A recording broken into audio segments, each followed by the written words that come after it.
Hello and welcome back. Today we are continuing our England run here in Europa Universalis 5. Last episode was the first 50 years. We kind of focused a bit on the infrastructure and the elements of how England can really get quite a bit of control to these overseas areas, even more than it can to someplace like Wales, and so that this entire area just becomes really, really ripe for expansion, also even down into Aquitaine. And so this is what we ended up doing, really fighting France, trying to, min-max to some extent the wars. We probably could just go way over the amount of antagonism that we had generated, but instead we're looking to keep the antagonism contained, which gives us a little more flexibility. We can have allies like we do with Castile and Bohemia, and just completely ignoring the antagonism, I think, is, even if it's doable, I think it's a little bit less fun. So we're playing around it here as we kind of expand into them up here. We also, with all starts, really kind of shaped our values during that period, pushing a lot of centralization and also pushing naval. Naval is a difficult one to push. We really have to get it over 50. That way we can get a government reform that will give us a 0.1 trend towards naval. That way we don't randomly get bricked if our ruler rolls or happens to roll a general trait, which is really bad for us. He also rolls cruel, which is a little bit unfortunate. We don't like a state satisfaction equilibrium. That's a little bit of news to us. But also, we are currently pushing innovative, and we're pushing it quite strongly because we hit an event to get this 0.66 push, and so we're going to be going with that. We're going to look to find a couple other sources of plutocracy trend in the near-ish future, and look to push that sometime soon as well, because if you're going navally oriented, the way that it works is that there is a very strong law or privilege for every single government type: theocracy, plutocracy, and also the monarchy. In particular, the Republic is better for naval because instead of the very, very strong itinerant court, which gives you land proximity, you get 5% general proximity, which is good for pushing stuff through the seas, especially when you are entering a sea zone here and you have this harbor capacity and you would like to get a little bit more. It really, really saves you a lot on the entry, but also the proximity will be being applied to anytime you're traveling through a sea zone. So it would be nice for us to go plutocratic, but that's really, really far off because we need to get 95 of plutocracy in order to be able to push that, which is a whole lot. And so that'll be difficult, and that's probably several episodes ahead, but we're just trying to get started on that if we can, if it's pretty straightforward. In this episode, we're expecting to fight France quite a bit more, and also start fighting Scotland, and to try and annex annex our subjects that are up here, integrate them, and look to take most of northern France before maybe personal unioning France. I don't know if we'll get that done this episode, but that's certainly kind of on the agenda. Alright, so we finish up the dock tech, which is going to be absolutely huge for us. We're not going to start building them yet because we want to collapse the price of masonry, which we are currently just need to wait for that to collapse, but also tools, so we're building a whole bunch of tools. But what this represents for us is monthly 16 sailors per building before we get negative control modifiers. But to be fair, our total amount of sailors that we're getting is 19. So what's going to happen is our sailors will just massively shoot up, and it will be so much easier for us to get this maritime projection all throughout this entire region. And so this is going to be really, really powerful for us once we get there. We just can't or won't be building up them just quite yet, because if we go and we try and build them, they're going to be maybe 10% more than they ought to be, or than we can get them down to. And so I think just being a little bit patient with it is a little bit more lucrative. We won't be patient with London specifically, because that will bring the price of exiting the harbor down to zero, because these are also going to be giving us harbor capacity. And so this means a 10% proximity cost reduction exiting and entering harbors as well. So this is going to be a really big deal for us. The amount of sailors will also get reduced based on control. And so if we have 67 control, we'll only get 2/3 of the sailors. But even still, this is going to represent an absolutely massive uptick in sailors for us. In fact, I think what we're going to do is we're actually going to start exploring some of these other areas, because we're not going to be pinched on sailors anymore.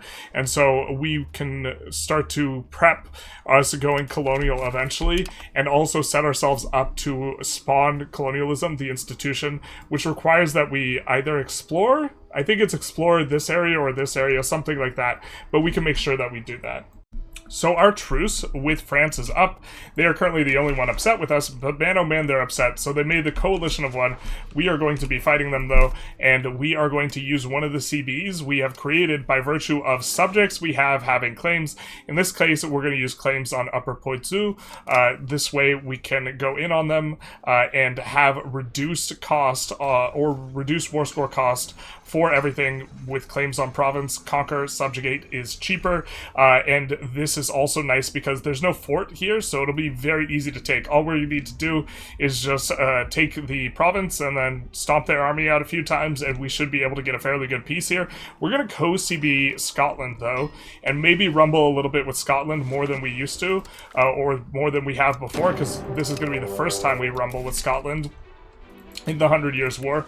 We're going to raise all of our levies. We do have the regulars that are going to be a couple of cannons, really just kind of here for support, moral support, if you will. I don't know if we want to raise the armies on this side of things. I think we will hold off, at least for now, just because we don't want them to get randomly clipped.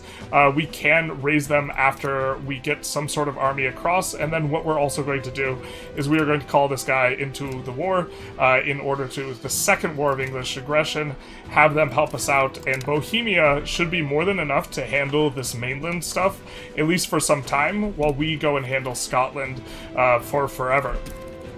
And so we will also, since we co-CB'd Scotland, be getting the discount on them, so we will make sure that we can make use of that. I think that we don't need to do anything special with our navy, and so, neutral my ass, and so we will just be kind of letting them do their thing. But we have a ton of forts between all of our subjects over here, so there's plenty of stall in them for us to handle Scotland first, and also the primary war is on France, and so I think handling Scotland first is a pretty good strategy here, and then we can maybe subjugate them? Probably not. That's probably a little bit too much. Okay, so Scotland has way more troops than we were anticipating, a full 30k up here, so we kind of have our hands full. These guys are locked in going to Selkirk, and we do have to be really cognizant of this tactical map, considering just how close this is, but we will take a little bit of a go in here, and we will catch them split, which I think favors us quite well, and once we take out their standing army, we should be able to go in on a lot of some soft spots, some soft provinces that they have, and get in and eliminate their ability to re-raise levies. But we do have the cannons in here. Looks like our levies are getting in. We're doing more damage, I think. Looks like it's a little bit bugged out, but it looks like their flank is fading, and once the flank fades, it's going to be collapsed on. And so even though they have a similar number of troops, we have better troops anyways, but we don't want to get caught with like a +3 or roll to them, in which case I do think that will kind of override the effect of us having better troops. We'll wait for their morale to recover, and then we'll go in on the second unit here. But a little bit of a kind of closer thing fighting in Scotland than we were initially expecting, and so this is going to be pretty quick with the same deal, but now we only have... They have 0 extra dice bonus. When we attack them here, they had +1. Here they have 0, and so this should be able to... We should be able to win pretty handily there. And now what's going to happen is these units are not... They are raised levies, right? But they can only raise levies from places that they occupy, and as we occupy all of this stuff behind the fort line, they won't be able to re-raise anywhere near as much levies. They really don't have a lot of forts past this line, and by past this line, they don't have any. So the fall of Dunbar Castle was pretty bad for them. We did assault it to get it down quite quickly, which took like 4,000 or 5,000 lives, but we wanted to get through and occupy them and get things going. That way we could, you know, turn around and deal with France afterwards. So this section of the war seems like it's pretty well secured. These guys, we are just double checking that they are on just a +1. I'm more than happy to take this kind of combat on a +1. We will consolidate before, we don't want to consolidate because we do have some cannons in there. And so we will have, hey, a little bit of a barrage round. And then look how quickly our guys get onto the front. That really is the +5 initiative. That is the strength of the warbow levies of Great Britain, but we will get a pretty quick dispatching of their troops here, and I mean, they're giving us decent casualties considering, but if it was more wide open terrain, it would be even better for us, but we should be able to kind of clip their wings here and continue to do so. I think we're going to try and see if they, yeah, we're going to get them on the +0 here, and so that's going to be nice for us. Also, wider terrain, I think, or wider frontage, so we can bring more guys to bear, so that's going to be really disadvantageous for them, and they're going to kind of lose it pretty quick here, and we'll mob them up. A little bit of an English flavor event. England does have some quite strong ones kind of kicking around, and we have this on St. George's Day. Sounds rather expensive. We don't want to ring any bells, giving us +10 progress towards both humanist and innovative. This is attractive to, both of these are attractive to us, so we're going to click that, and with that, we will have pushed as much as we can towards innovative, 76%, at least with our cabinet action, and we see that we're actually trending towards land with our current mobilization, and so what we're going to do is we're going to switch our cabinet member that's currently changing societal values towards that. We're going to change them towards naval, just to kind of arrest the fact that we were progressing towards land. We really need to get the government reform that'll give us a 0.1.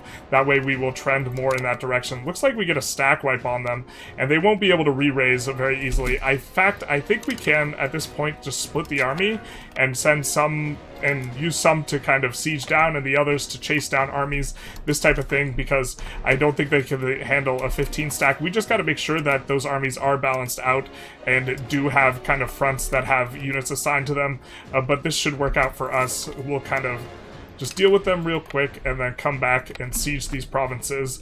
And it does seem to be the case that we actually can subjugate Scotland in one go.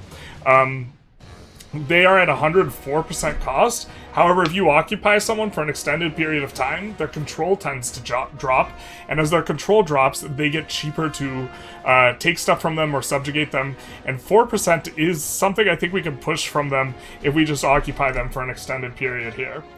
We get another pretty big building coming in here with the natural harbor, or the protected harbor, which gives 0.1 harbor capacity here. For every point of harbor capacity, or for every 10 points, we are going to get an additional reduction of cost entering a harbor of 7.5. So in terms of proximity cost. So if we see entering here, we have 7.5% is reduced in terms of harbor capacity, or from the harbor capacity. We have in this location 0.1 harbor capacity, or 10%, however you want to look at it. And so for every point here, we are going to reduce the cost of entering into or disembarking by 7.5%, right, from these natural harbors. And this in turn is going to decrease this cost here. And what it ends up being in terms of math, we won't belabor the math too much, is basically every single location that we have that is using a harbor for its proximity is going to have its control increased by 2. And that's actually a lot of our locations, and that ends up being a lot of increased control. Like, for example, Shaftesbury, it is not using a harbor. It doesn't have a harbor, but it traces it through Poole. And so when Poole gets cheaper to go through, because this is going to be reduced, this is also going to get cheaper, or is going to have higher proximity. So currently, in terms of Shaftesbury, they have a proximity of around 5.9. This is going to go up by around 3 once the protected harbor is built, which will give us around 2 control in all these locations. And so a bit of a come up here, quite a strong building is the protected harbor to help us out in this regard. And in addition to that, we're getting the exact same thing off the dock.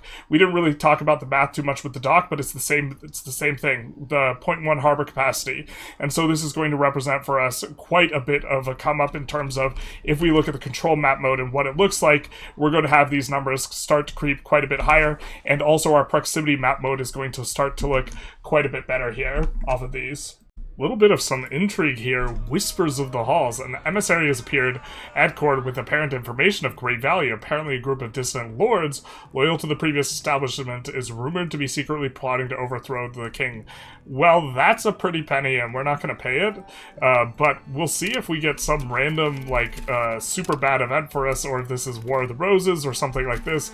I haven't seen that event before, and it certainly is intriguing. We left behind a little guide to just kind of deal with any sort of landings, because we haven't occupied this. We could go and take the Navy to occupy this, but I don't think it's necessary. We just have that one guy defending. You can see that the cost has come down from before by a few percent here.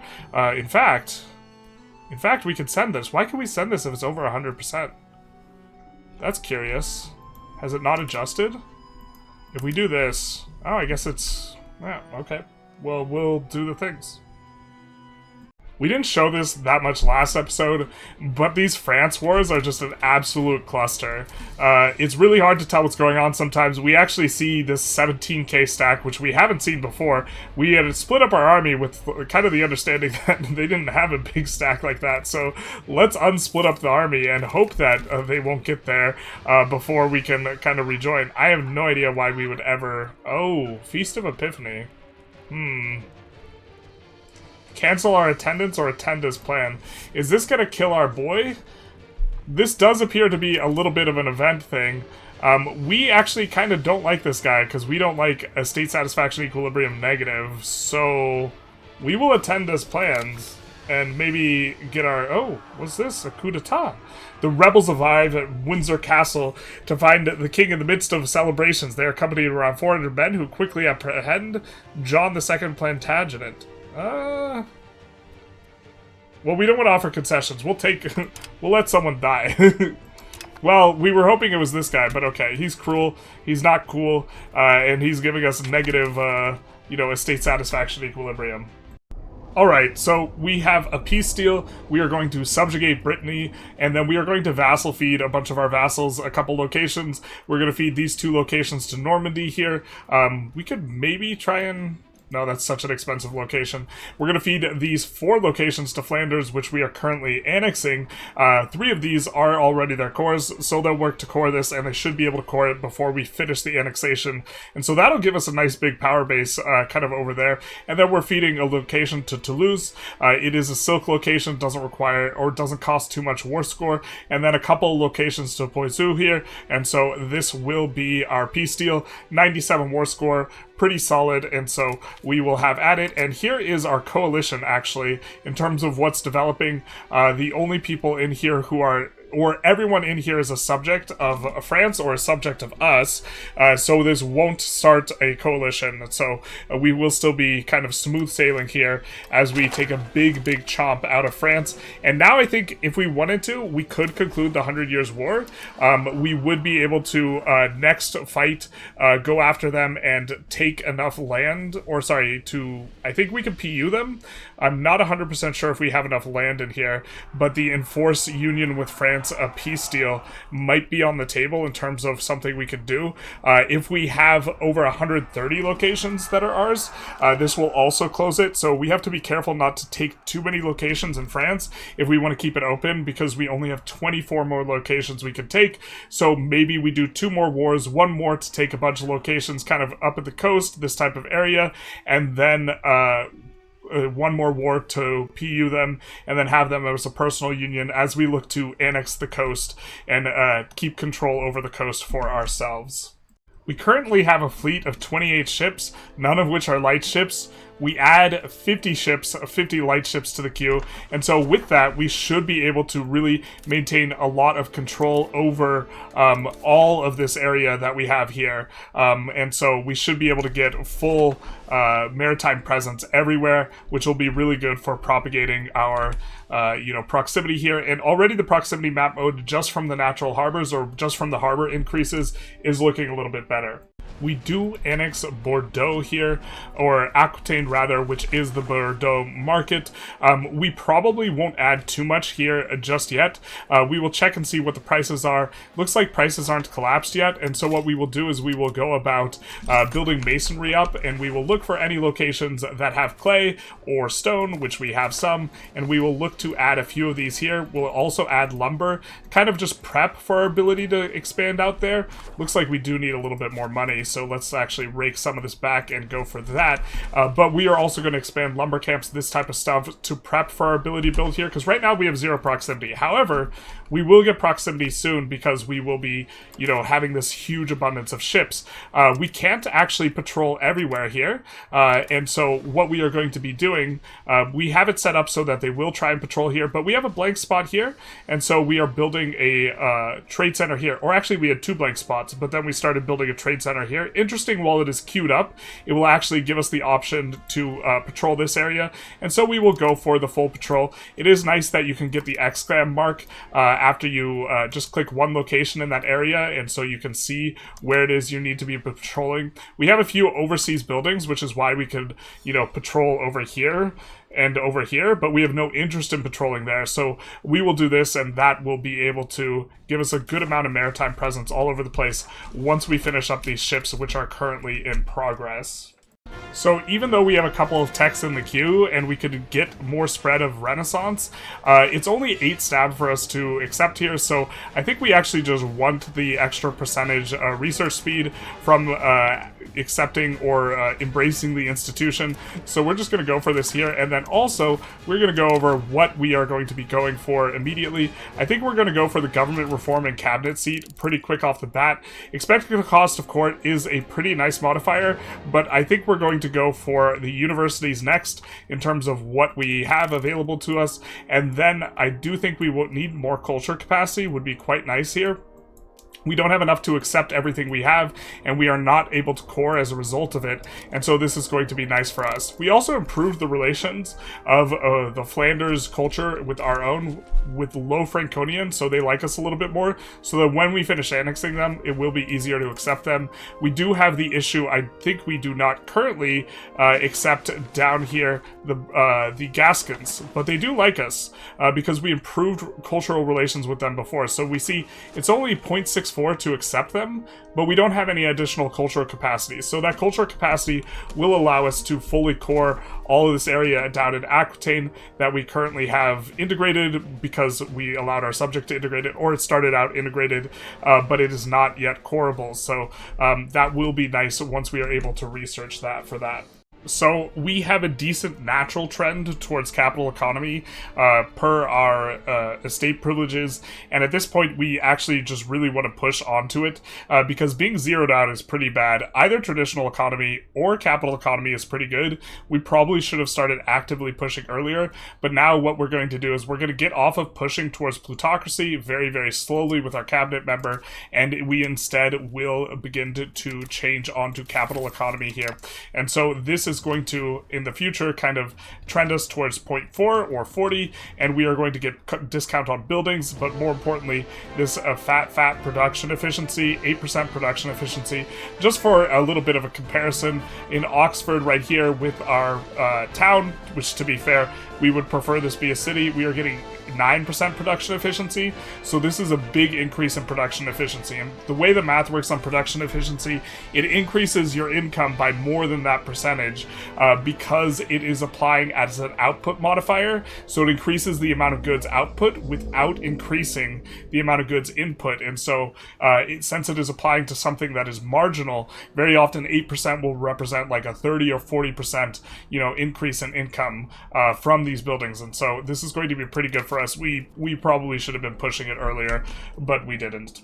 In terms of areas where we have decent control, which is kind of this ring, and also overseas to some extent, overseas to a large extent, we've kind of exhausted a lot of our good town upgrades, so we're going to start upgrading to cities here, or our really good town upgrades. And so these will be our first cities over here.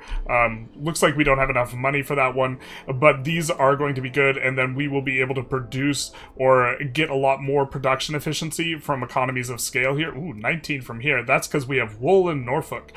But we will be able to push up, instead of having this +4 from economies of scale, we'll be able to get around +8 or 9 from economies of scale, because going up to a city does increase the max level that you can build, and so that'll be good for us. Also, since we have wool here, we should probably be pushing that as well, because that also gets a production efficiency bonus by virtue of having the input goods here, so that's going to be good for us. I thought we had that in Oxford too, but okay. We get our additional government reform, and I think we're going to go for diplomatic traditions. This isn't going to be what we really want long-term. The progress towards conciliatory is nice. We can maybe make a big push towards conciliatory, but I think that this is going to make it so we have the diplo rep for the antagonism reduction, and this will be temporary until we can generate enough naval to be able to slot in the naval reform.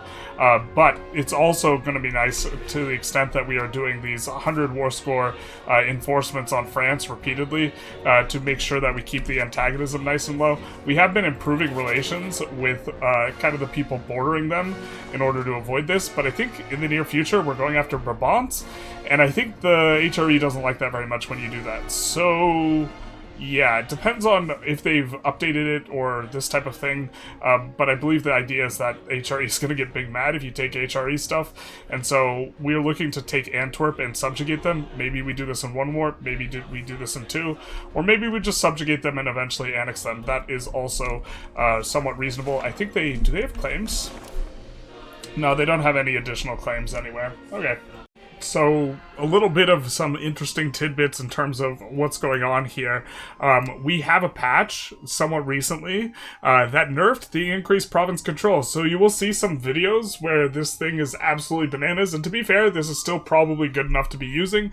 But we were thinking we were going to use it here in Bordeaux that way, or Bordeaux. Yeah, in the Bordeaux market, that way we would be able to maintain a decent amount of pop promotion and kind of just stick it there and leave it there rather than shuffle it all around in a circle. But your ability to shuffle it in a circle is greatly diminished because the numbers on this were like cut in half. But what we want is more pop promotion speed, and what negatively affects it is lack of control. And so, because we want to get this up and going, and so we have a bunch of vacancies that will help out a little bit, but kind of a bit interesting to see this nerfed, and definitely happy to see it nerfed because this cabinet action is obscene. Now it is, instead of, I think it was plus 20 plus 2, now it is plus 10 or plus 1%, something like this. Or maybe it was 1.5 monthly control, something like this, but I think that the max control was more than doubled. Now it's kind of diminished a lot. It's still going to be super abusable on some runs, but now it's kind of more in shape.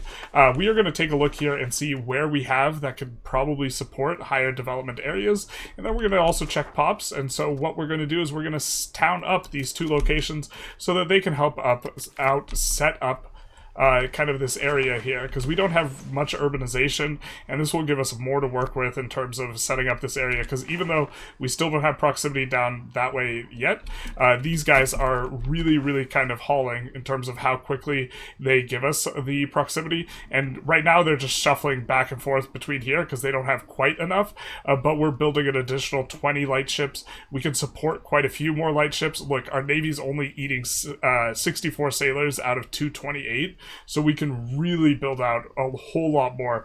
And also, as we get more control in these areas where we have docks, like if we have docks over here, this type of thing, they'll produce more sailors. So like we have a dock over here, as the proximity here improves, the control will improve, and then we will be able to get more sailors. So it is a little bit of a, snowball effect, because we're using sailors to get the proximity, and then the proximity itself is going to, in turn, give us more sailors.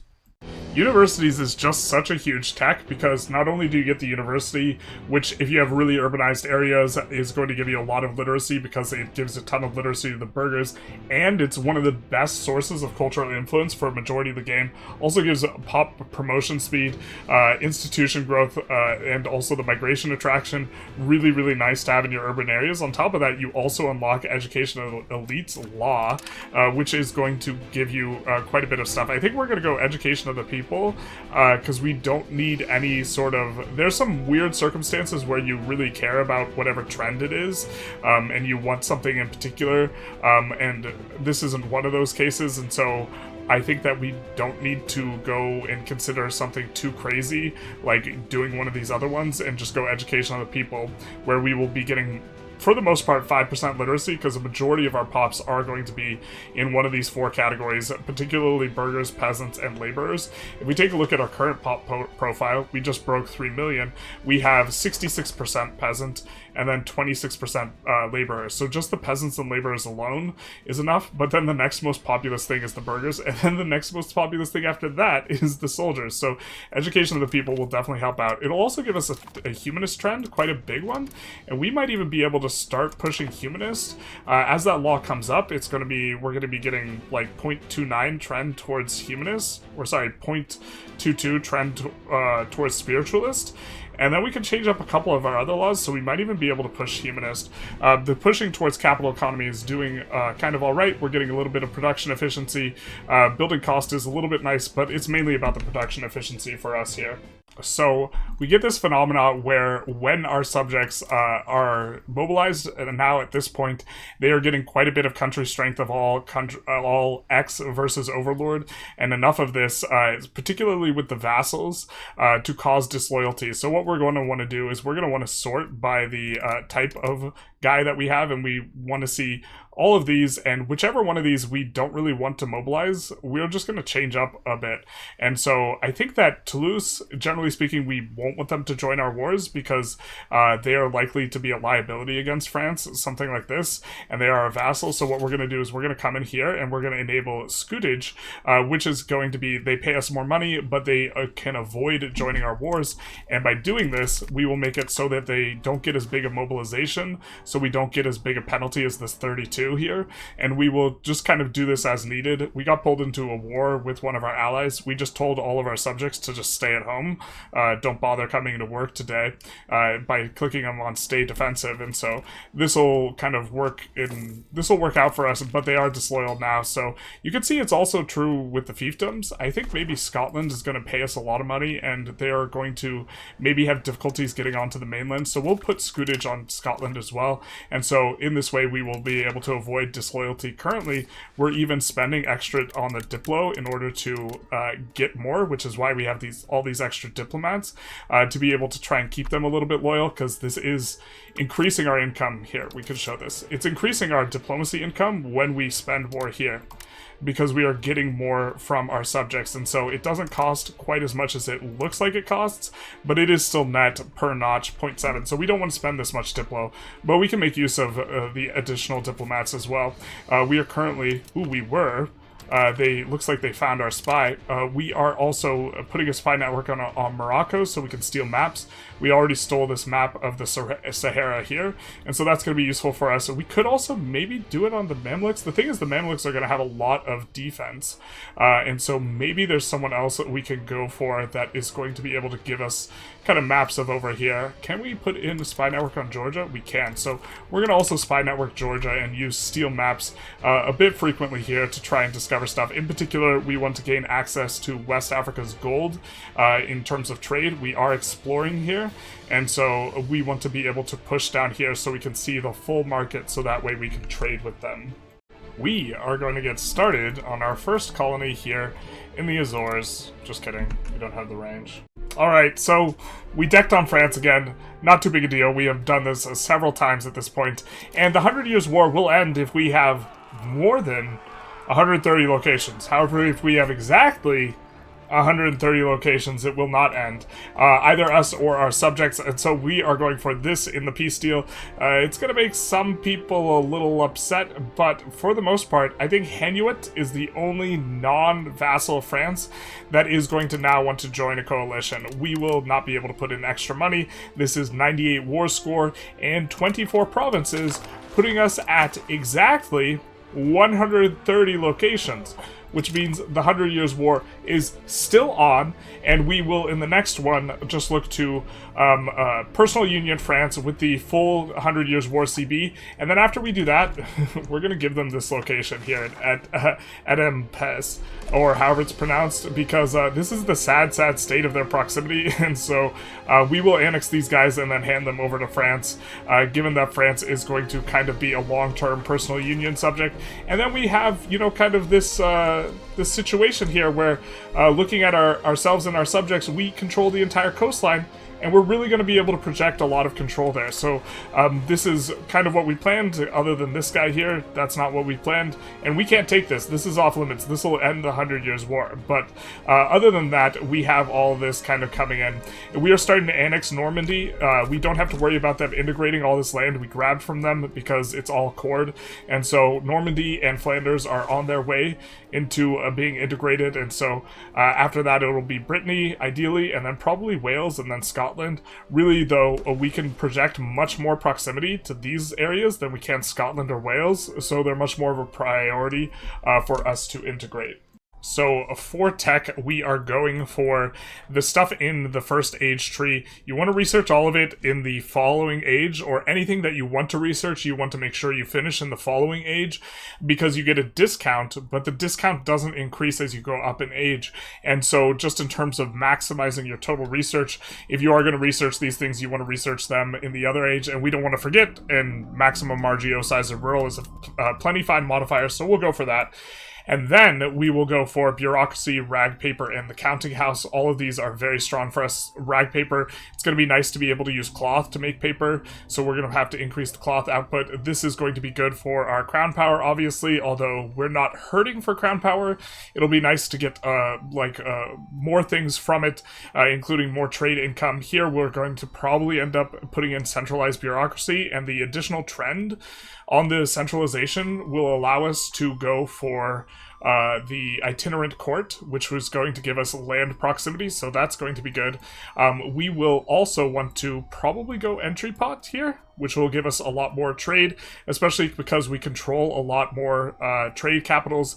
This is going to allow them to be a little bit bigger, kind of squeeze other people's, and also give 5 trade capacity in the capitals. And then we will also go for, I believe we had expected cost of court here. That's going to be pretty good. Going to decrease our costs. I think expected cost of court is one of our biggest costs. We maybe could look to push prestige a little bit. This helps with antagonism reduction by investing in culture, but currently I think we have enough expenses such that we don't really want to do that. And then I think we're going to come even over to the free tree and make sure we pick up some of the good stuff like Army Initiative and also Navy Initiative and Navy Repair Cost, or just Navy Initiative, and that will be pretty good for us for now.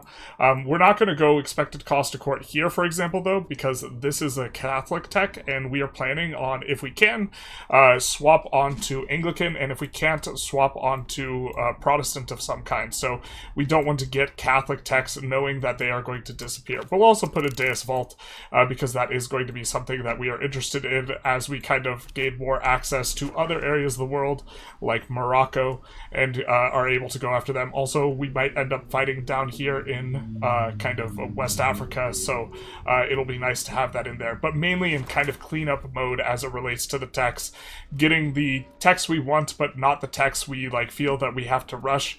Leaving construction speed on the table in age 1, this might be a mistake, but I think we probably aren't going to need it, so we'll just leave it there.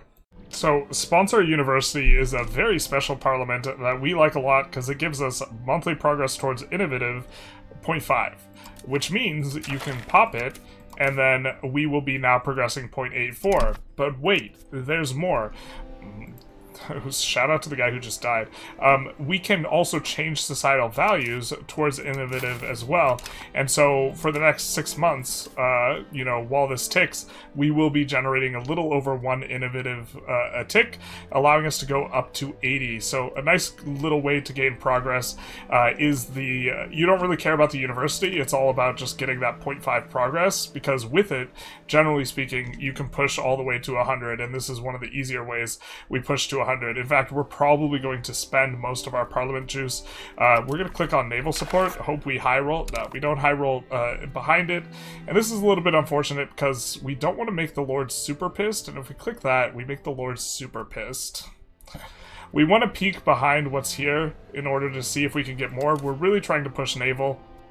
We're at 41, we need to get to 50, and basically the little 2 binks is all we can get here, and is the only way to make progress, other than an event, which gives you +5, but we haven't popped that event yet, so we'll probably just request additional taxes, or maybe just go after man. I think I like that, just to kind of clean things up. This is not the best expand, but we have a bit of antagonism down here. We don't really have antagonism up here. We will eventually want to go after man, and I think they have no allies and it's just them, and we can just go after them for the sake of completeness, and so we will do that. We'll fabricate a CB against them. We do or will need them to form Great Britain if we didn't integrate Scotland, and so we will be able to form Great Britain earlier if we just go for them now. So we'll just deck on them, and we'll let our subjects clean them up. It should be over very, very quickly there. So, as you might have been able to tell, we're at the point where we're really building a lot at once, and so making a lot of use of shift click. But here, we want to start pushing population, and one aspect of population growth is the storage, large food storage in province. And to that end, granaries are going to be really useful, so will farming villages. And so we are going to start pushing the granaries pretty aggressively here, just slapping down 3 everywhere, but not in the capital, because the capital is going to be pressured anyways for building slots. And then in order to support that, because granaries use up an enormous amount of masonry, we are going to look to blast the masonry, specifically in the locations that we have looked at before, where we have either clay or stone. We're just going to max these out in every single province that fits that kind of bill, and we are going to be doing that in the London market for now, looking to push up the population. The population is coming up, just generally speaking, which is why we are able to upgrade a few of these to cities. We're hoping to get some more cities. We're probably going to start building a little bit more of these towns. One of the problems is that we are really underpopulated in a lot of these areas, and so we don't want to build a city and then not be able to build that many buildings, or build a town and then not be able to build that many buildings, because from rural locations we do get extra pop growth here, and so this is one of the reasons why we haven't upgraded a lot of these like low pop areas. But these higher pop areas that are out here that have RGOs that we are not as big a fan of, we're more than happy to go for these. So this is a place like this fruit we could upgrade, and I think we will after this month tick happens here. Because we have plenty of pops there. It's in a location that has a good RGO for inputs, so we can build tools here because the input of iron is here, and so that is going to be pretty good. But we're looking for these locations. We're trying to push and foster the pop growth here. A lot of them are migrating to London. If we overbuild London, they'll stop doing that as much, which is maybe something we're interested in doing, but maybe not quite yet. We could push fine cloth here, but if we were going to push fine cloth here, we probably should have done that with the opener, and so that's a little bit of a concession. Currently we are doing the books, the tools, and the jewelry here, because we won't have too many locations that are good for jewelry. We have like this location which has silver in it, so this is good for jewelry. And down here we took this silver off of our subject, but we don't have any locations that are within that province, so we can't push it, but that is going to be something in the future.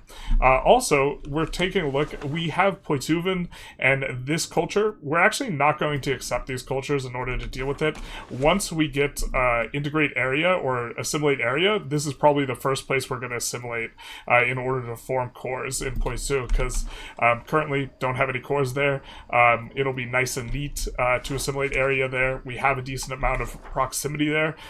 You can see here our proximity is really coming quite along as a result of our maritime presence. Really much better than the start of the episode. Here's our maritime presence map mode. So basically we have enough ships, or just kind of barely enough ships, to fully saturate the area. And the Isle of Man specifically is also going to be nice here. I wonder if we need to build a town in order to fully saturate here, but I think we actually need to even change this guy's routes, because the Isle of Man gives us a few extra locations we can patrol. I don't think we need to just yet, but when we integrate Wales, we will need to, because there's like 2 spots here that he can't patrol, which is why we're not really projecting control that well to this side, in addition to it just being far away. Here is what we were waiting for. Our truce was up, and then we had to wait a few months. We now get the Conquer the Throne of France CB, which incidentally, some of the CBs we've gotten from this situation, the 100 Years' War, haven't been this strong, but this is a really strong one. So we are the rightful king of France. I mean, I think at this point we are, and so we are going to be having a little bit of a, no, not Castile. Why would you ally them? This is terrible. Whatever will we do? We'll isolate from allies here. And so we are going to be going for France here, and we are going to be conquering the throne of France. I do think that is the one. Let's just double check that this is the CB we got. It is. We are considerably stronger than them at this point, so this should be a smooth sailing and a PU for us. So in order to enforce this, we do need to get a much bigger army than them, because there is a very significant negative modifier for claim the throne of France in that we have to have much stronger military relative to them. And so by taking out their biggest source of conscripts, we can kind of front load this. And also, just wanted to kind of note what our setup looks like here. We have just the only regulars that we have are these 12 cannons. Everything else is levies. And I do think this plays pretty well for England, and we are getting a very, very fat modifier for artillery impact. The maximum is 5, so we're not getting the absolute maximum, but this is making the progress on sieging them down here in Paris very, very fast. And once we get this, we'll just run around taking out armies. We just decided to do this one first because there's not as many soldiers in at the start of the war, and so it's easier to go after it at the beginning, although maybe there's an argument for us going after the troops first, but it'll just be like another month or two, except we have terrible RNG, so we're only going to look at 1 month, and we'll just assume that this month that we got it, even though we didn't. Woohoo. Alright, we got to the point where we can do the peace deal. We built a bunch of army back at home that we neither want nor need, just so that we could push down the modifier that we had on our army size relative to theirs. They still have a bigger military strength relative to us, according to the tooltip, but not kind of really. And so with this, we will be able to piece them out and win the 100 Years' War.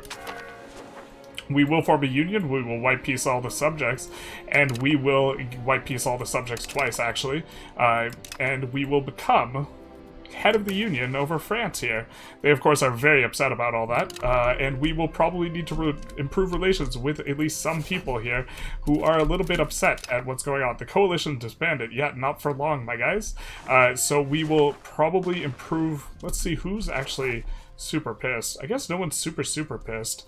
Henuit and these guys are a little bit pissed, so we could probably improve relations with them, and I think we want to also improve relations with France. I think France might still have more pops than us.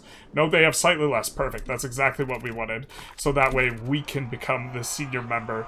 We conclude the 100 Years' War with a victory, and we will be improving relations with them just as soon as our diplomat is able. We do have this recently declared war modifier because we declared so many wars on them that is going to kind of keep going on for forever, but and they're rivaling us. I don't know if we're eligible rival, but we'll improve relations all the same with them. And then this will take a while, though, to get through, because we have to wait several years for these things to happen, or to become eligible. See, we have to wait 5 years, and so we're not going to be annexing them anytime soon, but what we do want to do is wait until our diplomat comes back, and then just sell them this territory so that they can actually have some proximity, kind of trailing down here, although this guy also bricks them pretty hard too. We're not so kind as to give up that subject, though. Just this little one location will do so that they can get a little bit of control down into these areas. Or can they actually project control through our subject? I really wish we could just transfer the subject to them instead of this. I guess we could release the subject and then let Paris or let France have at it, except yeah, they're a personal union, so if we release this, they'll just go and they'll conquer them. Maybe that's the way we want to play it. Maybe something like that. So, kind of picking up some straggler text here, not really too concerned with our sequencing. I think we're going to go for Rice of the Nobles once we unlock it. We will probably go with Rural Nobles Authority, which will give us a little bit of progress towards serfdom, which I think we actually kind of wouldn't mind. As it stands, we have a decent amount towards free subjects. We maybe want free subjects at around 20, and so this will decrease it. It'll also just give us some noble satisfaction equilibrium. And the real thing is that the other options just aren't very good. For whatever reason, in terms of our cabinet, we're not rolling anyone but nobles. I think it might be a bug, but we can't do curtail the nobles as a result. Not that we were really planning on it either way, and we really don't want to block crown power characters from the cabinet, so to the extent that this can be useful, it is going to be in that category. We could go early Carrick to set ourselves up for being naval hegemon next stage, which is maybe reasonable. Let's go for the repairs at seas, make things a little bit easier on ourselves. Spy network construction will be useful for us because we will be using it at times. Encourage urbanization used to be super good. It used to be applied to, like, globally. Everywhere you gave plus 50 pop promotion speed, and now it's just local to a province. It's maybe got some narrow uses, but we'll just leave it unresearched for now.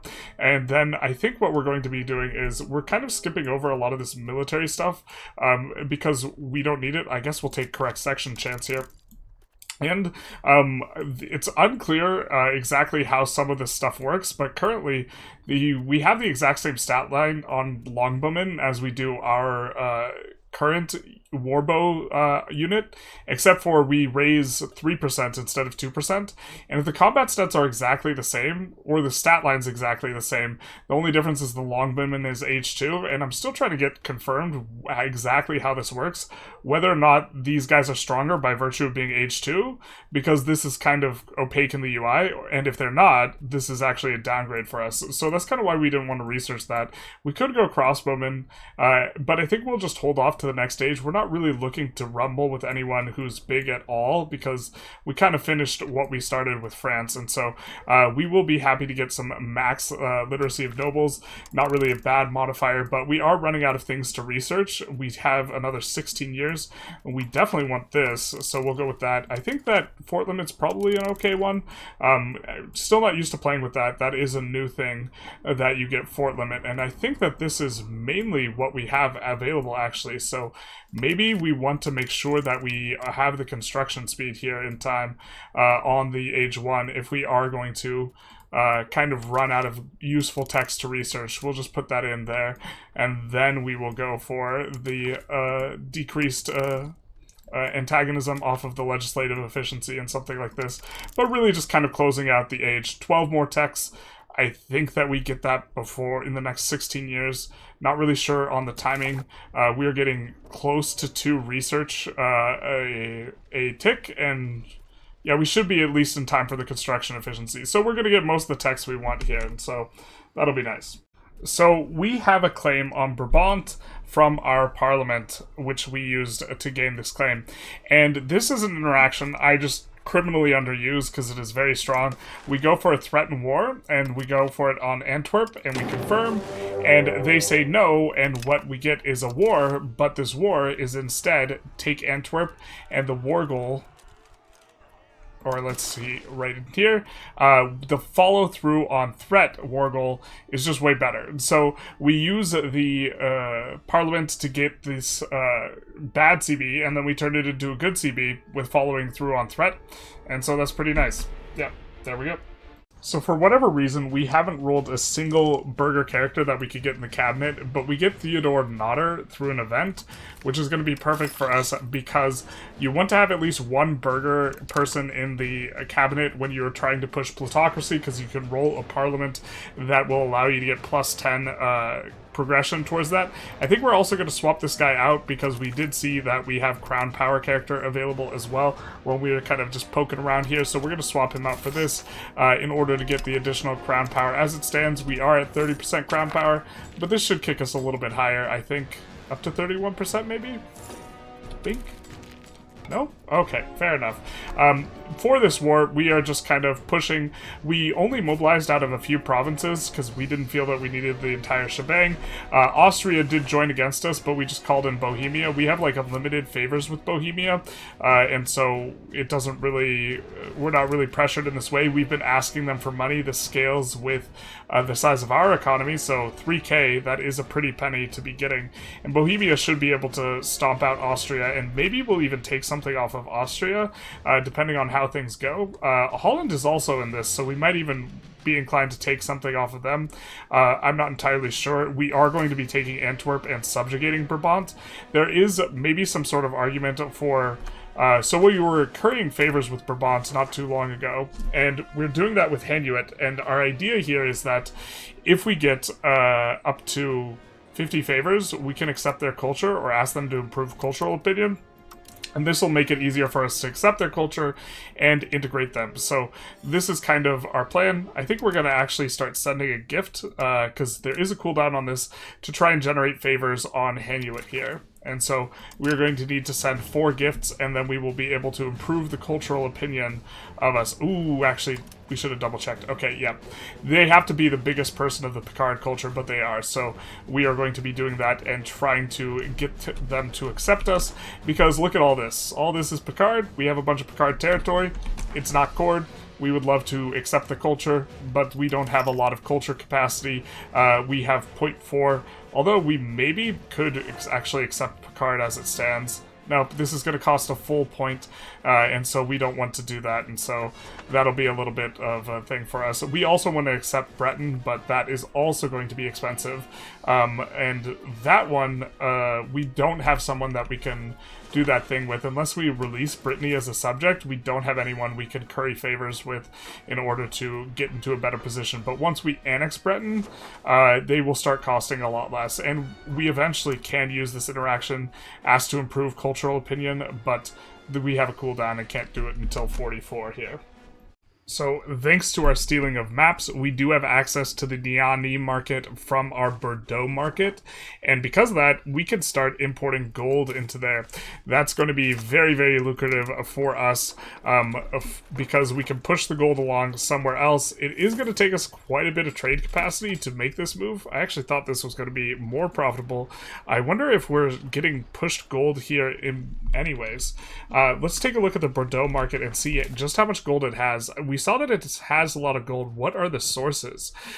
Looks like there are a lot of imports. So a lot of people are sending gold on over here. So the Niani gold is almost certainly cheaper, such that we can push these exports out and instead benefit from the exports over here. Man, there's so much gold. Interesting that there's so much demand for gold. Looks like they're exporting to the Kano market primarily, and so we are now importing it, some of it to the Bordeaux market, and so hopefully we are able to kind of make benefit from this super long distance trade. But a bigger aspect of this is for the Colonial game, we do want to unlock the fact that there are slaves there and we can push slaves to our colony. This is definitely the bigger aspect, and so this has been enabled. We have been exploring as well. We're exploring down here currently. We have explored these isles. We are settling these isles, the Canary Islands. We split this place with Castile in terms of our ability to colonize here. We're trying to explore this as well. Probably not going to get it, but we are starting to get ourselves a foothold for the next age once colonization does pop up, and also we could probably get a little bit more of an efficient trade path out of Niani as well, because this is not the path to take. The path to take is through here, but we can't trade this path because we haven't discovered it yet. Really, this Terra Incognita here is breaking us pretty hard, though, because Morocco is not aware of that. But you know who is? Mali. Are they within Diplo range? They are outside of Diplo range. So I do believe there's a Diplo range tech that we haven't gotten yet. And so we would actually kind of like to have that. So let's put that in there. So that will be something we get. That way we can make a spy network with Mali. And then with that, get a little bit more of an efficient trade route. Because this is no good. This is really, really not the way we want to be doing the trade, and this is probably a big portion why the Bordeaux trade for the gold is not as profitable as we would initially thought it might be, because we thought we were like, wow, we're gonna hit this out of the park, and then it's like a 1.84. We're using 3.5 trade capacity to move one good. Yeah, okay. So we have been pushing a lot of universities here, and now we're just going to push a pretty big chunk of them, just because we have been reducing the input prices of paper and books, and while we have been able to bring it down somewhat, we're not really bringing it down to the target we want, and we just want more of these. And a big part of why is not just having to do with the literacy, because we don't have an enormous amount of burgers in all these locations, but what we really want is the flat cultural influence here, because that's going to really speed up our integration, because for our cultural influence versus their cultural tradition, us having more is going to make a big deal. And so here you can see we are not maxed out, for example, in Flanders, and so we could annex Flanders faster if we had more cultural tradition. And we are starting to get to the point where we have a lot of escape velocity in terms of money. And so we are going to be pushing all the universities we possibly can here. That way, we couldn't push, I think, every location. Yeah, we have a shortage of books and this type of stuff, but also sets us up nicely for next age, because of the next age. You really want to have high book demand because you really pop off in terms of workshops. You get the printing press, and then you get printer shops, and also paper workshops, and these are incredibly powerful. And for these, you want to have some demand for books and paper, and while we're pretty far from when we will unlock these, it will be nice to have a whole bunch of universities for the purposes of making these good. Also, we are probably going to be quickly getting to the point where we just start nuking and just fully expanding out RGOs pretty aggressively. In some spots, we have to make sure actually that we didn't expand out RGOs that were not floored in terms of price, but we're also going to do a bit of this repeatedly as it stands to spend down these massive amounts of money that we are getting, and so we are going to have cheaper inputs everywhere. We're going to urbanize over some of these, and so some of this will get bricked, but hopefully they'll earn enough money before they get bricked that it'll be worth it. In particular, we're probably going to build over a lot of the wild game and some of the grain, but it's actually a pretty big horizon before we have like enough pops in a lot of these areas where we want to urbanize them anyways, and so I think we're safe to just kind of blast rather than, you know, meticulously pick which places to expand. The AI is pretty good at this. We probably don't have too many levels of farming, and we'll have a lot more levels of the more lucrative things like the wool and like the alum and like the coal, even though it's far away. Actually, we don't have much demand for coal right now, but we will soon as we start to build more weapon type stuff. So we are going to subjugate Holland here. They were part of this war, and it's really not that expensive on the infamy. I thought there was an update to make everything HRE related a lot more expensive, and so we will go for that. And then on Brabant, we have a cheeky little peace deal where we are looking to take chips off of the other parties in Austria and Aragon. We're going to double check just how much antagonism this gets us. Looks like it's not going to really bring anyone into this, into being angry with us, except for Gelre here. So what we will be doing is getting a chunk to release off of Aragon and getting a chunk to release off of Austria over here. Incidentally, also very happy to landlock or effectively landlock Austria, which is going to be nice for us because we won't have to have them meddling with our colonial affairs here. And so we will go for this as well and release these subjects, but it'll be Catalonia down here, which incidentally has a huge amount of claims and this type of thing. So we'll release them actually as a dominion, which doesn't limit their diplomacy as much. I'm not sure if we can annex them. We can annex them, but it is slower. And with this, they can go to war and this type of stuff. So we're giving them a little bit more leeway, and we're probably going to feed them a big chunk of Aragon and then see what they do, mainly as an experiment. I don't think we're going to want to annex this territory anytime soon. It's kind of what we're getting at. And also they have different diplomatic sort of situations that they can go for. They can start wars, if I recall correctly. Like, these guys are dominions, and they've been cleaning up the Ireland here, kind of taking out some of the miners, and so we will do the same thing over here with this guy, who we will look to feed, and we will create a historic subject, and we will create them as a dominion. Also, for each category, vassal, you know, this type of stuff, they all have their collective penalty towards current strength of all dominion countries versus overlord, and they have a different one for current strength of all vassal towards overlord. And we have quite a few vassals and fiefdoms at this point. You can see our fiefdom penalty is 36, our vassal penalty is also 36, just a slightly different number there. And so by releasing them as dominions, we won't be as pressured as well as time goes on. You can see all of our vassals and different subject types that we have here, but that is going to be good for us. Did we accidentally make them a dominion? I didn't mean to make Holland a dominion. Yikes. That was an accident.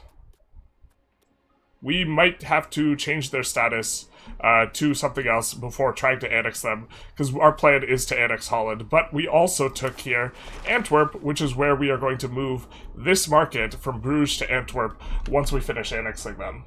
I hate it when my London bridge falls down. We're going to go with this for the extra dev. We have an option to go for prestige, and what these do is they add buy orders. I don't know if you can see it, but it is like gold and silver buy orders and versus stone and whatever. Iron and stone will actually be a little bit annoying, or actually iron and stone is fine. I was going to say masonry would be annoying because it's going after one of our inputs. I don't think we would wooden clay. This is the cheaper option. Letting it collapse just destroys the bridge and nukes the prosperity, but we have this unique building. We haven't really talked about it at all, and that building is the, let's see, it's a defensive building, and that is the Peel Tower. We have one of these in the capital, and so in 20 months we would have that prosperity back. It wouldn't be that big a deal. I think we're just going to go for the extra dev here, because 4K for dev in the capital is not, like, the worst. It is expensive, but we also have lots of money right now. And so, a little bit of an interesting thing. Also, just wanted to clarify something. For the subjects, dominions, most of the time you can't make dominions. Part of this is a Great Britain thing. Let's see if we can find it in here. Monarchy of the same religious group. Additionally, to be able to create a dominion, both countries need to be in a union, or the overlord must be either England or Great Britain. A dominion enjoys increased efficiency of cabinet, a bigger increase compared to a regular vassal. So, being England or Great Britain is what allows us to kind of create these dominions with impunity, which is going to be useful for us for kind of subject maxing. Going Diplo tree, if we went Diplo tree at the start of this age, we could have gone marches, which is kind of another subject type, and that is one of the advantages of going Diplo, especially because now, as it stands, the amount of subjects you have don't really pressure your Diplo capacity. What you instead get pressured by is that negative, what is it, when we take a look at it, the negative relations hit, or the negative loyalty hit that you get from having subject strength relative to you. So having an additional thing such as marches would allow you to blob subjects a little bit better, and so that is a bit of an interesting thing. We'll get a little bit of support in Parliament, and we see France is mobilizing, which is very curious. Let's see if they are actually expanding. What's this war about? So this is going to be the French-Aragonese War, and the war goal is to take Urgel, and so I guess they're going for it. They're going for some expansion against Aragon? Or it looks like maybe they attack someone else in here, rather. It'll be weird border gore if they go after this. I think we can search for Urgel. I forget where our hotkey is for this. So we can find it, and okay, they're trying to take this province. Power to them. If they expand, that's super okay with us, because at this point, they are, of course, in our personal union. The personal union also starts with some things, establish seniority and codify inheritance, and one of the reasons they start with this is because we left feedback. There was one time where we got the personal union, and then 5 years later, our ruler died, and it bricked the union, so now you start with the same inheritance law and the first two kind of put in. That way, you can't just get instantly bricked, and you will have the union for some extended period of time. So happy to see France expanding. Really do want to see Catalonia expand, and this guy expand as well. We're probably going to go out of our way to help them out, maybe even just feed them like a few ducats a month, which will go a long way for them. This is the droid we were looking for. Support a mercantile cabinet, plus 10 towards plutocracy if we pass it. Now, we also noticed something a little bit interesting. When we restarted the game, we suddenly started rolling some actual burger cabinet members, because we had closed the game completely, reopened it. So maybe this is something to keep in mind, or maybe this is actually just a historic character we don't remember inviting. Who knows? He actually does have an enormous amount of traits, so he probably is just a historic character we forgot about inviting. But we're going to do support a mercantile cabinet, and this is how we are going to push plutocracy. But we were having another thought, is the subject type of dominion and the subject type of fiefdom get bricked if we get off of monarchy. So we might want to stay on monarchy anyways, even if we're intentionally pushing plutocracy, which I think is generally better, but is probably a little bit harder to push. And maybe for this reason we should have just stayed on aristocracy. It's a lot more straightforward to stay on aristocracy than it is to intentionally push plutocracy, and we would actually even backslide if it were not for this privilege, which, to be fair, this privilege is reducing the amount of aggressive expansion we take, along with this privilege, which is why we've, done all this and nobody's mad at us, or is one of the contributing factors, but maybe yeah, maybe it's not worth it, is kind of the idea here. We do get a little bit of parliament. I think this is going to be the last parliament of this segment, so why don't we take a look through it together. So I think we're going to go demand a new marketplace here.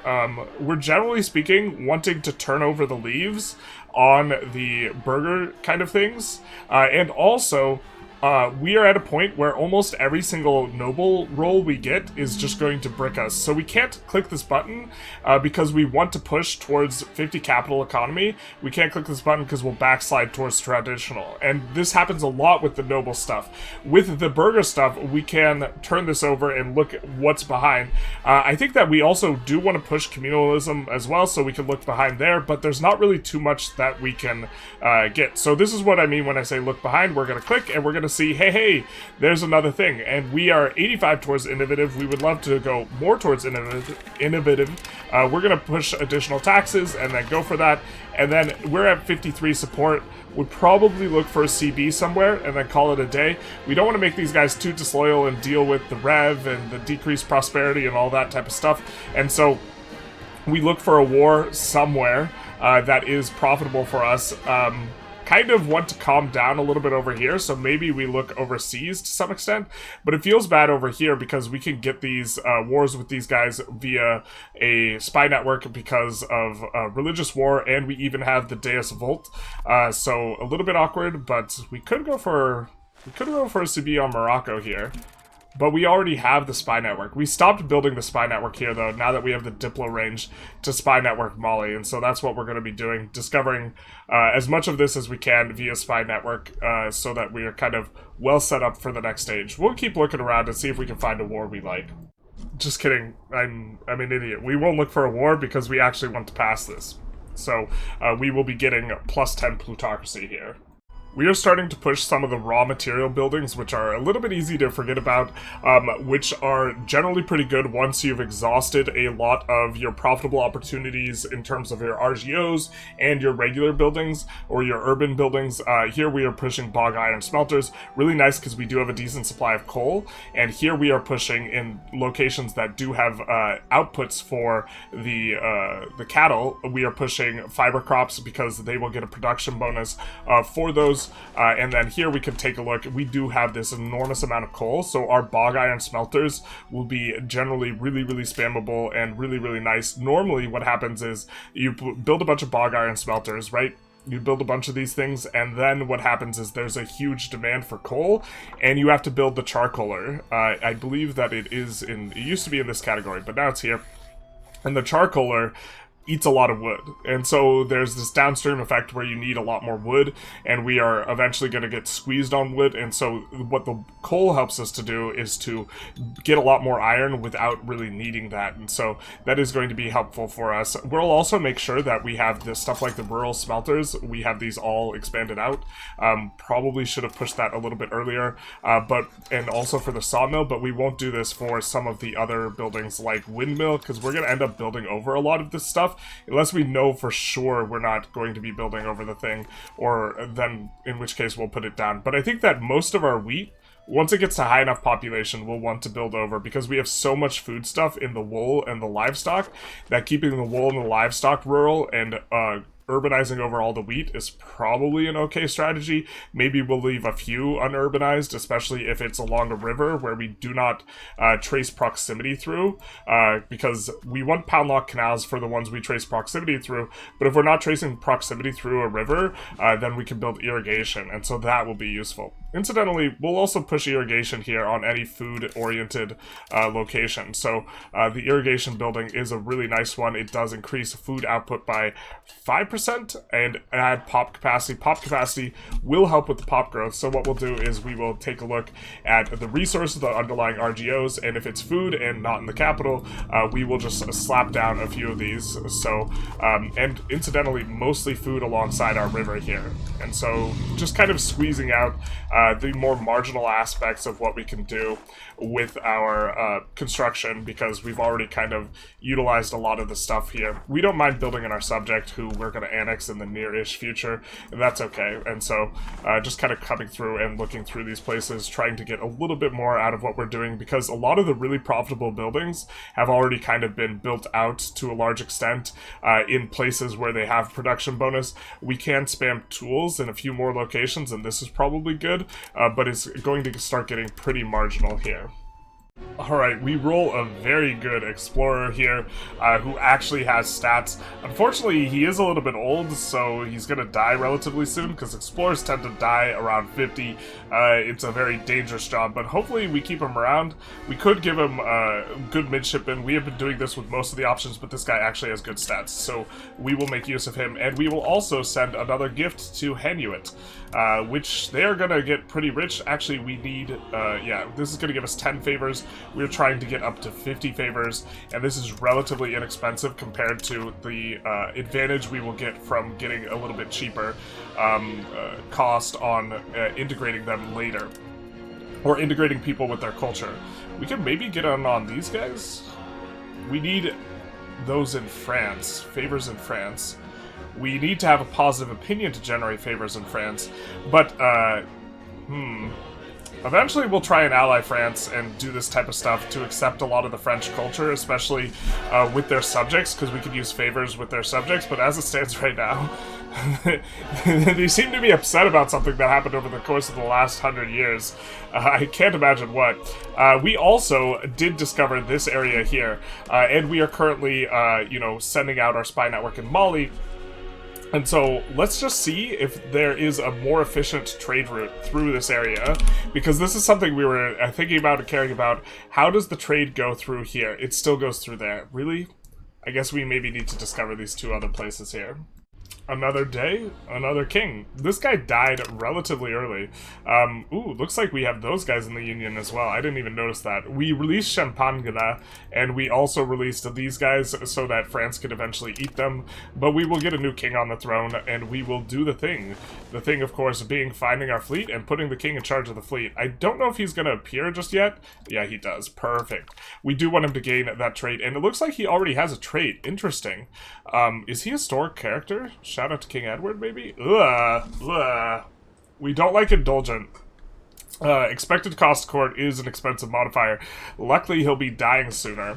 But I think we're going to be concluding this episode here just before the next age, which we will pick up with the next episode.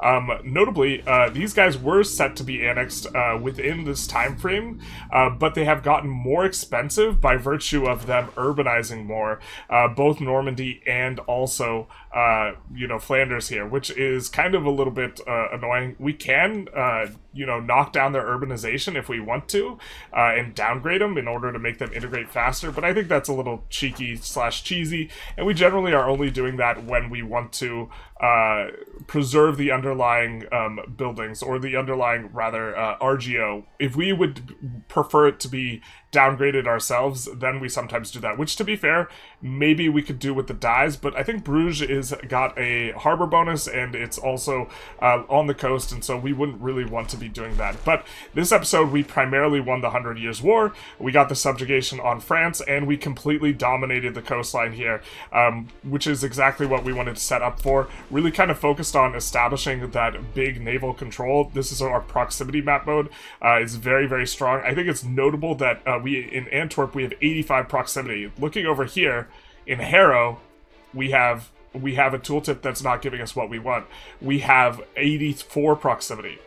So this place that's right next to London has less proximity than Antwerp. And this is what we were meaning when we were saying that, hey, it's like we have like two capitals almost, in terms of London ability to push over to other places that have really good harbor capacity. And so this is going to be really good for us and continue to be good for us. We're probably going to look to conquer our way up the coast and down the coast, as we've already been doing. But this is kind of what we have going on. Next age, or next episode, we will be integrating both Normandy and Flanders, unless something horrific happens, and maybe forming Great Britain. We need to annex either Scotland or Wales to form Great Britain here. I believe that just these territories 3 here, and Wales will do it, but we did lose this to Scotland, so we might be 1 shy, but if we are 1 shy, we could just peel 1 thing off of them and just take one of their locations, so probably going to see Great Britain next episode, annexation of it here, and kind of the development of these multiple markets. It's, you know, we'll see Bruges be actually big, and in Antwerp, we'll see Tancarville move inland, and these types of things, and so really going to have a bit of a come up, and also, the colonization game will start to pick up. Who's that? That's MC for main character? Malian clergy. Okay, fair. And so we will be, you know, getting the Colonial game started as well. I think we have a decent chance to spawn it, but we'll see how all that shakes out. Anyways, I hope you guys enjoyed. If you did, feel free to like, comment, subscribe, hit the notification bell. And also, if you're interested in helping support the channel and you buy Paradox games when they are full price, or just right when they come out, you can use our code GENERALIST in all caps on the Paradox web store to buy the games. It doesn't give you a discount, but what it does is it sends 12% of the sale our way, although make sure, if you're not using US dollars, that the price is the same on Steam and on the website. Don't pay extra. And other than all that, that's quite a mouthful. Have a good one. Bye-bye now.